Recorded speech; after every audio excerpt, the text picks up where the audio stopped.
রবিবারের মতো দিনে যদি রেস্টুরেন্টের মতো বাটার নান বাড়িতেই বানিয়ে নেওয়া যায় তাহলে তো আর কোনো কথাই নেই, দিনটা জাস্ট জমে যায়। কয়েকটা টিপস ফলো করলেই আপনারাও এই রকম বাটার নান বাড়িতেই বানিয়ে ফেলতে পারবেন। বাটার নান বানানোর জন্য আমি এখানে হাফ বাটি গরম দুধ নিয়েছি। এইবার এর মধ্যে 1 চামচ ইস্ট আর 1 চামচ চিনি দিয়ে মিশিয়ে 15 মিনিট ঢেকে রাখবো, যাতে ইস্টটা ফরম্যাট হতে পারে। 15 মিনিট পরে একটা বাটিতে 500 গ্রাম ময়দা নিয়েছি। এতে সামান্য চিনি, নুন আর অল্প রিফাইন তেল দিয়ে মিশিয়ে নিতে হবে।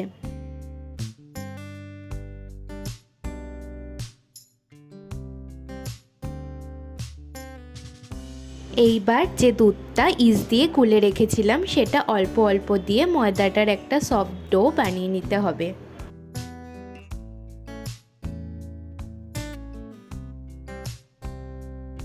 দেখুন ময়দাটা আমার মাখা হয়ে গিয়েছে।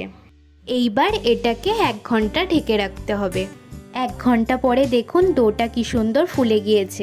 এইবার সামান্য রিফাইন তেল দিয়ে ডোটার সাথে ভালো করে মাখিয়ে নিতে হবে। খেয়াল রাখবেন লেচিগুলো যেন বেশি ছোট না হয়। রুটি করার জন্য যেমন লেচি লাগে ঠিক অমন সাইজের লেচি করে নিতে হবে। লেচিগুলো আমার করা হয়ে গিয়েছে। এইবার লেচিগুলোর ওপর দিয়ে সামান্য রিফাইন তেল দিয়ে লেচিগুলোকে বেলে নেব। একটা লেচি নিয়েছি, এবার এটাকে বেলনার সাহায্যে এপিট ওপিট উল্টে ওভাল শেপের বেলে নিতে হবে। দেখুন লেচিটা আমার বেলা হয়ে গিয়েছে। এইবার ওপর দিয়ে সামান্য কালো জিরে আর ধনেপাতা কুচি দিয়ে ওপরটা একটু বেলে নিতে হবে।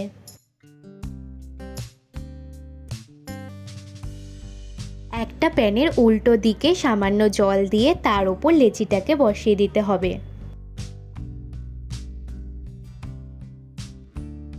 এইবার গ্যাস অন করে প্যানটাকে উল্টো করে বসিয়ে দিয়ে যখন দেখবেন লেচিটা সামান্য ফুলে উঠেছে তখন প্যানটা সোজা করে যে পিঠে লেচিটা আছে সেই দিকটা গ্যাসে ধরে সেঁকে নিতে হবে। আমি যেভাবে করছি ঠিক ওইভাবে।